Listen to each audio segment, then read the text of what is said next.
Welcome to Vegas Hockey Hub here in the sports entertainment capital of the world, Las Vegas, Nevada, on PRConnectionsRadio.com, the voice of new media. I'm your host, Ian Kelly, and this is a part series that we have been doing here on Vegas Hockey Hub. First week, I looked back at the 2017 NHL expansion draft, broke down what happened in the first expansion draft that the Vegas Golden Knights did. In week two, we went over one of the most important off seasons that the Vegas Golden Knights were ever a part of, and why that off season changed the Vegas Golden Knights forever. So to continue on that series, our third part of this series, we have to look back at the 2017 NHL draft, because this draft affected the Vegas Golden Knights so impactfully in some ways that are obvious, one way that isn't obvious, and then one way Vegas could have been a dynasty in the making if they hadn't made this trade. So let me go over the four parts of looking back at the 2017 NHL draft, because no, I'm not going to go over all 10 people that were drafted by the Vegas Golden Knights in the 2017 NHL draft. Honestly, that would take too long. It would take forever. It would take longer than a half-hour show. Instead, I will just address the four players who really made an impact in Vegas. That is first round pick Cody Glass, first round pick Nick Suzuki, first round pick Eric Brandstrom, and second round pick Nicholas Hague. Those four players, like I said, made an impact on Vegas in one way or another. So when you address it and you really break it down, here is how we're going to start it out. We're going to go by going to Cody Glass first. Now, Cody Glass was drafted the highest out of everybody that was taken by Vegas. There was a big reason as to why Cody Glass was considered a very good player heading into the 2017 NHL draft. 3 years prior, he was playing in the WHL for the Portland Winterhawks. And in those 3 seasons prior, he had a 94-point season in 2016-2017.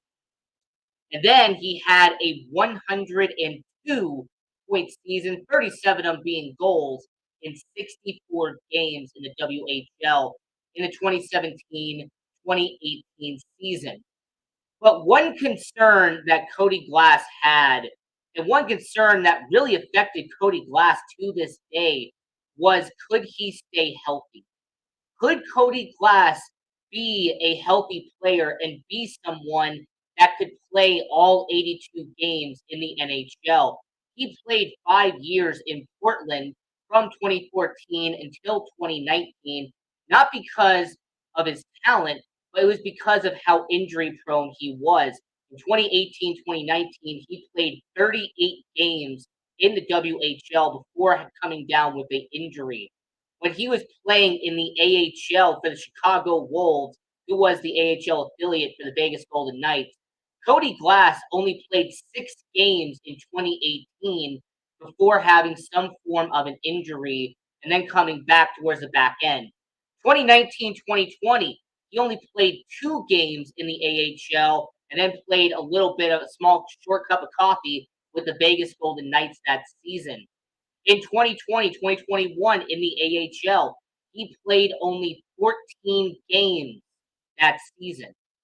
So Cody Glass, throughout his entire career, didn't matter if it was in juniors or if it was in the minors, Cody Glass's biggest flaw and really his biggest weakness was being healthy and being able to play a full 82-game season, playing a full 70-game season in the AHL. Because honestly, he never did it in the AHL. He never played a full 82 games in the NHL. As a matter of fact, Cody Glass's stats with the Vegas Golden Knights was really underwhelming. For a first-round pick, for their top pick in franchise history, you'll see right here, him having 9 goals, 13 assists and 22 points with a -1 and 14 penalty minutes. It was really unfortunate because he never got a chance to play long-term minutes. His first season playing for the Vegas Golden Knights in the 2019-2020 season, he only played less than 40 games. So he played half of the season. And then year two on the bottom six in 2020-2021, his second and final season playing in Vegas, he only played 27 games that year. So once again, he played less than half of the season. And that really felt like that was always the problem with Cody Glass in Las Vegas, is that he really never garnered any momentum. There was really never a chance for Cody Glass to build up the games and the repetition and the reps that you need as a young player. So unfortunately, Cody Glass, after 2 seasons in the NHL, 3 seasons in the AHL for Vegas, they end up flipping Cody Glass and they end up flipping him to the Nashville Predators. Now, this was a deal that brought back second overall pick Nolan Patrick in that same trade. That's how the Vegas Golden Knights acquired Nolan Patrick, by trading Cody Glass. And as much as I would love to say that he's had a redemption arc since going to Nashville, unfortunately, Cody Glass hasn't had that redemption story. He's only played 15 games in 2 seasons for Nashville and has only had 3 points during that time period. However, his AHL stats, he's had 62 points in a full 66 games for Milwaukee. So maybe Cody Glass can redeem himself as an AHL player, but it's really unfortunate what happened to Cody Glass, because he went from being a touted prospect, had over a 100-point season in the WHL for Portland, from getting injured in Portland, and then eventually not being able to secure a full-time roster spot in Vegas, and now being a fourth liner in Nashville. So he was the first one I said that had an unfortunate story, and that was Cody Glass, because he really had the talent, and you could see the talent when he was in Portland, and you can understand why he was a 6th overall pick. He just unfortunately never developed into that top line forward that Vegas was hoping he would be when they drafted him 6th overall. So he was the unfortunate one. The second one is a story of a prospect who got away. He is the story of what if the Vegas Golden Knights had kept Nick Suzuki. What if the Vegas Golden Knights had found a way to keep 13th overall pick Nick Suzuki from the Owen Sound attack of the OHL? Because here's the worst part about the Nick Suzuki trade. It wasn't that he wasn't just drafted by Vegas. Not only was he scouted by them, he was developed by them. He played for the Chicago Wolves, for example, in the AHL. He actually spent some time being with the main roster during the 2017-2018 season. In the playoffs, he actually got to join the Vegas Golden Knights and be part of the 30-man roster during that 2018 Stanley Cup run. But when it came to Nick Suzuki, the worst part about it was that you knew he had talent. You knew that Nick Suzuki was going to be a good talent in the NHL someday. Just look at his stat from the 2017-2018 season when the Vegas Golden Knights drafted him. Playing for the Owen Sound of the OHL, Nick Suzuki had 42 goals, 58 assists, 100 points, and a plus 30 in the OHL. Nick Suzuki had the talent, and most people could see it. You know, you had scouts, you had people who were watching Nick Suzuki at that point, and you could see the talent was there for Nick Suzuki. But what ended up happening is that he ended up not playing for Vegas like you see right there. Instead, Nick Suzuki gets traded to Montreal for Max Pacioretty. The Vegas Golden Knights in 2018 trade Tomas Tatar, Nick Suzuki, and a few draft picks to get the captain of the Montreal Canadiens in Max Pacioretty. And now I'm not going to say this was the cherry on top, but Nick Suzuki, if you look on that jersey right there, he has a C patch on his jersey. Nick Suzuki went on to not only be one of the best players the Montreal Canadiens have right now, Nick Suzuki ended up becoming the captain of the Montreal Canadiens after the Vegas Golden Knights traded him. And his stats playing for Montreal should be all you need to know about how talented Nick Suzuki was with the Montreal Canadiens. He has had 52 goals, almost 100 assists for a whopping 150 points, one All-Star appearance in 217 games for the Montreal Canadiens. When it comes to Nick Suzuki, he has finally showcased that talent he showed in the OHL. He was able to show everyone the talent on why he was a first round pick in the NHL. So the first one was the unfortunate, and that was Cody Glass. Unfortunately, he never developed. But the second one is a what if. What if Nick Suzuki had stayed with the Vegas Golden Knights? What if Nick Suzuki was wearing that number 17 playing on the top line in Vegas today? What if Max Pacioretty had been dealt Eric Brandstrom, who was their top prospect at that point, instead of Nick Suzuki? Because Nick Suzuki was the number 2 prospect in the Vegas Golden Knights system. Go back to the 2018 articles. They actually will verify this. Nick Suzuki was the number 2 prospect in Vegas. And when Vegas was doing the deal for Max Pacioretty, let me take you back in time. When Max Pacioretty was in the deal was being constructed, reports had come out that the Vegas Golden Knights and the Montreal Canadiens, Montreal originally wanted the top prospect in that deal.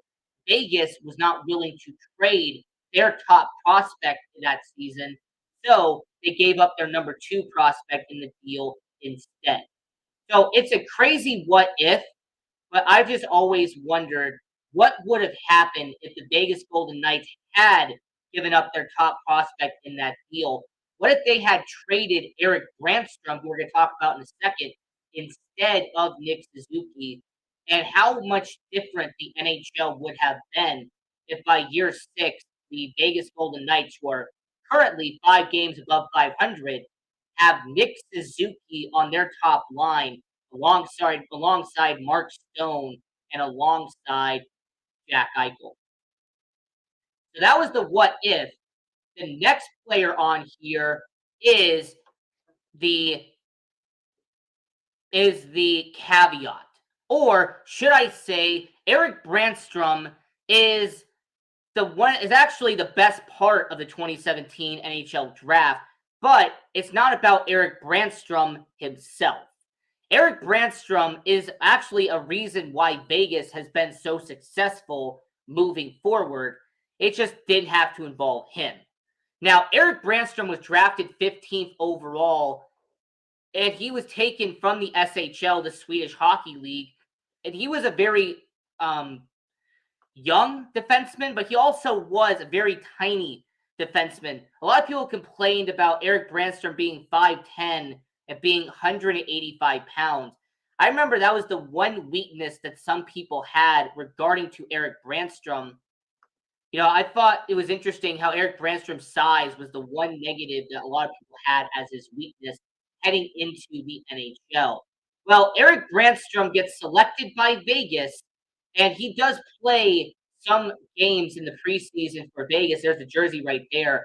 Eric Brandstrom was playing in the preseason for Vegas. He even gets to be in the AHL with the Vegas Golden Knights. He actually played in Chicago in 2018-2019. And as a matter of fact, Eric Brandstrom, in his statistics in the AHL in that 2018-2019 season, he had 7 goals, 25 assists for 32 points in 28 plus penalty minutes. Now, the other negative that Eric Brandstrom had is that because of his size, people wondered if he was going to be able to transition as fluently to the NHL as some other defensemen in his draft class, like Miro Heiskanen, like Cale Makar. There was some defensemen in that 2017 NHL draft that people believed were going to transition a lot better than Eric Brandstrom would.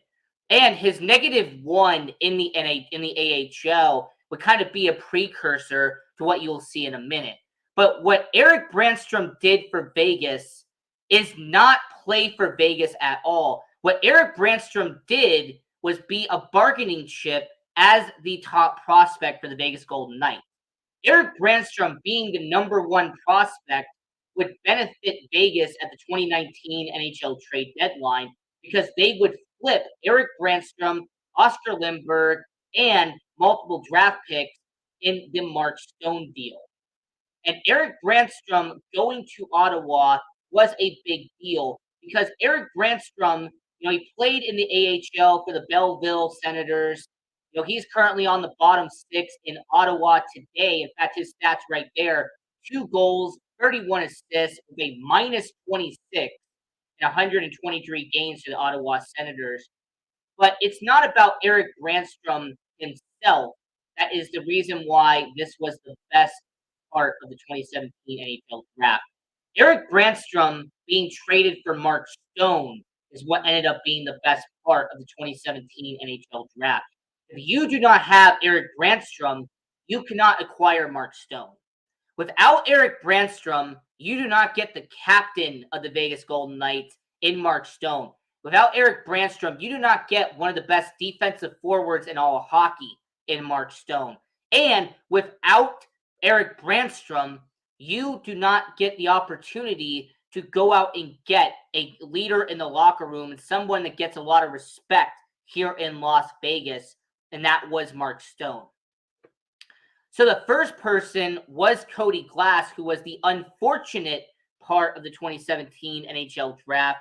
You had the what if with Nick Suzuki, and then you had the best part of the 2017 NHL draft, and that was Eric Brandstrom, because he ended up being dealt for Mark Stone, who ended up becoming the captain and the leader of the Vegas Golden Knights in the long-term future.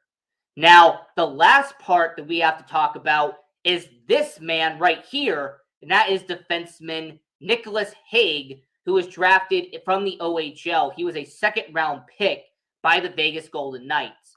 Now, Nicholas Hague is an interesting story because he was originally from the OHL, but he scored a lot of goals as a defenseman. Nicholas Hague, as a defenseman, is a very interesting situation because in his 3 seasons in the OHL, he scored 14 goals in 2015, he scored 18 goals in 2016, and scored a whopping 35 goals in 2017. Nicholas Hague was not your traditional defenseman as most people were. Nicholas Hague was a defenseman that ended up being an offensive-minded defenseman. And his 3 seasons playing for Chicago, playing for the Chicago Wolves, actually ended up being a blessing in disguise. Because Nicholas Hague, in his 3 seasons in the AHL, he ended up having 13 goals in his second season with the Chicago Wolves, and he ended up having 43 points as a Chicago Wolf, and he actually played 25 AHL playoff games for the Chicago Wolves during his tenure. And if I actually should make an argument to you, him playing in the AHL for 3 seasons is actually what benefited the Vegas Golden Knights. Nicholas Hague being able to transition and develop in the minors for a long time helped him become the bottom 6 forward he is in Vegas today. Nicholas Hague developing as a defenseman is a reason why his stats right there have become a reality. Nicholas Hague, in his last 4 seasons with the Vegas Golden Knights, 10 goals, 33 assists, 43 points with a +22 and over 100 penalty minutes. A lot of people forget that physicality still exists in hockey, and Nick Hague is an example of it. Nick Hague is not afraid to drop the gloves. He is perfectly fine with going up and attacking people and going up and defending his players with the Vegas Golden Knights. So what Vegas Golden Knights got with this fourth and final person from that 2017 NHL draft, what they acquired was dependability.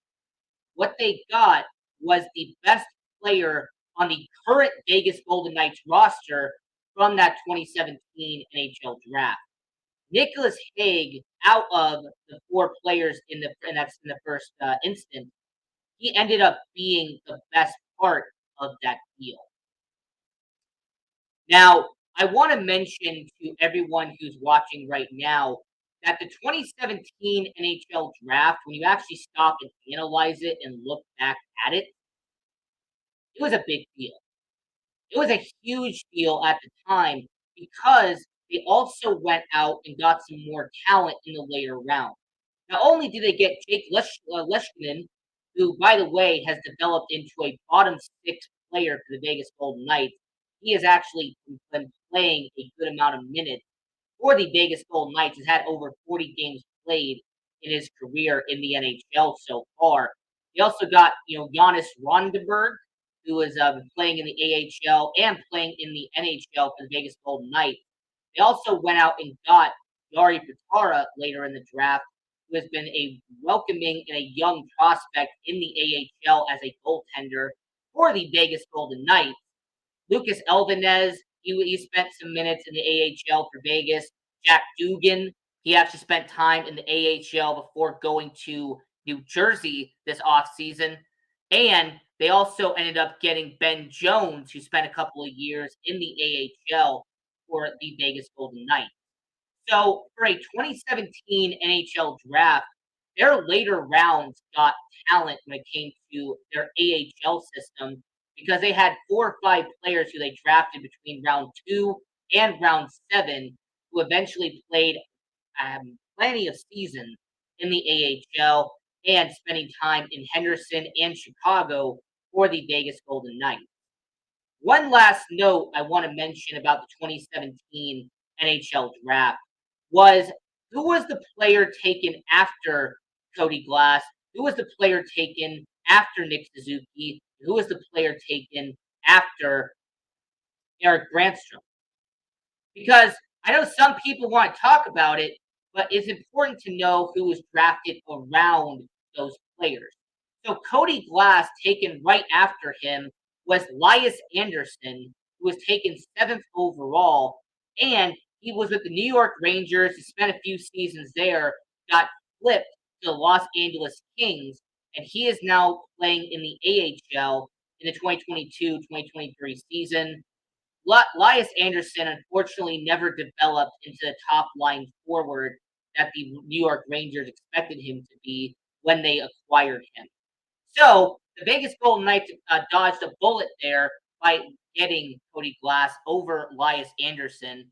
Cal Foote was taken right after Nick Suzuki. He was drafted by Tampa Bay 14th overall in the 2017 NHL draft.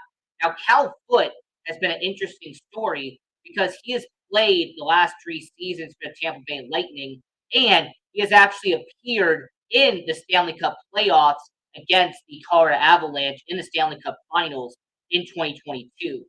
So Cal Foote has actually been a solid bottom line defenseman for the Tampa Bay Lightning. And with him being only 22 years old, Cal Foote has actually been a really good defenseman, a good American defenseman for the Tampa Bay Lightning. So at 14, Cal Foote would have been a solid pick if Nick Suzuki hadn't have been better. And then 16th overall, Juuso Vaimaläki, who was taken by the Calgary Flames 16th overall. He played 4 seasons in Calgary and then got flipped to the Arizona Coyotes this offseason. So the 2022 offseason, he goes to Arizona and is unfortunately suffering in Arizona as a very good defenseman for them in the 2022-2023 season. And then, just to talk about Nicholas Hague for a second, the player drafted right after Nicholas Hague has been Isaac Ratcliffe, who is a winger for the Philadelphia Flyers. He is playing in the AHL right now. He actually put up 28 points in the last season for Lehigh Valley. So the Vegas Golden Knights really kind of dodged some bullets when it came to the talent that was drafted around them because there really wasn't anybody taken right after Nick Suzuki, taken right after Cody Glass, taken right after Eric Brandstrom, taken right after Nicholas Hague that ended up becoming superstars. But when you go a few picks down, that actually changes a whole lot. 11th overall, the LA Kings took Gabe Vilardi, who has blossomed into a really good forward for the LA Kings. This is a Gabe Vilardi who has already had 6 goals in a young 2022 season and is currently averaging a point per game for the LA Kings in the 2022-2023 season. He is actually going to be part of the future for the LA Kings long term. Martin Necas, who is taken 12th overall by Carolina. He just had back-to-back 40-point seasons in Carolina. He has blossomed into a really solid forward in the NHL. He was taken 12th overall by Carolina. You also had Josh Norris, who was taken 19th overall by San Jose. When he was flipped to Ottawa in the Erik Karlsson deal, he had a 55-point season in 2021 for the Ottawa Senators. He is now getting paid $8 million by the Ottawa Senators. So he's making a very nice payday out there in Ottawa. Robert Thomas, who was taken 20th overall by St. Louis, he has actually developed and has become a solid member of the St. Louis Blues. He averaged a point per game last season, having 77 points in 72 games in 2021. And he was part of the St. Louis team that won the Stanley Cup in 2019. So when you dig a little bit deeper into the 2017 NHL draft, you can actually see all of the talent that was selected after them, just like goaltender Jake Ottinger, who was taken 26 overall by the Dallas Stars. He, just by the way, had a goals against average of 1.8 in the playoffs this past playoff for the Dallas Stars. So when you've had Jake Ottinger, when you've had all these players who were taken later in the first round, yeah, you could do coulda, shoulda, woulda, but you have to sit back and realize that those players were taken later in the first round, and those teams are a lot better than teams that are in the top half. So it would be a little bit of a stretch to say that Jake Ottinger, who was the best goalie out of that draft class, he would have been taken by Vegas. Well, how many years it would have taken for him to develop behind Marc-Andre Fleury? All right, you take Robert Thomas, you take Josh Norris, but they were playing for teams that were in win now mode. Whereas Vegas, most of these prospects were going to be taking years to develop in Vegas. They were not going to be called up right away. So when it comes to the NHL, you can always play the what if game, but outside of maybe Cal Foote and maybe Gabe Vilardi, you really can't sit there and say, you know what, Vegas needed to pass up on the 2 players they selected, and they needed to draft these guys. Because Josh Norris, Robert Thomas, Jake Ottinger, they would have been nice selections, but they really wouldn't have been able to help the team long term because those teams were in win now mode. Jason Robertson's the same way. Jason Robertson was taken in the second round by Dallas, but Dallas was in the Stanley Cup Finals not even 2 years later, and he actually took a few years to get into the NHL. It wasn't like he just popped up right away. So as we're talking and we're looking back at the 2017 NHL draft, looking back at what the Vegas Golden Knights took, I'll say it once again. You had an unfortunate situation with Cody Glass. You have a what if situation with Nick Suzuki. You have the best part of the 2017 draft with Eric Brandstrom. Without him, you don't get Mark Stone. And you get the most dependable part, and that was Nick Cage. So this is Vegas Hockey Hub. I'm your host, Ian Rickelli. And this was a fantastic episode. So stay tuned to all the future episodes of Vegas Hockey Hub. And until next time, continue watching hockey, support junior hockey, and go Knights, go.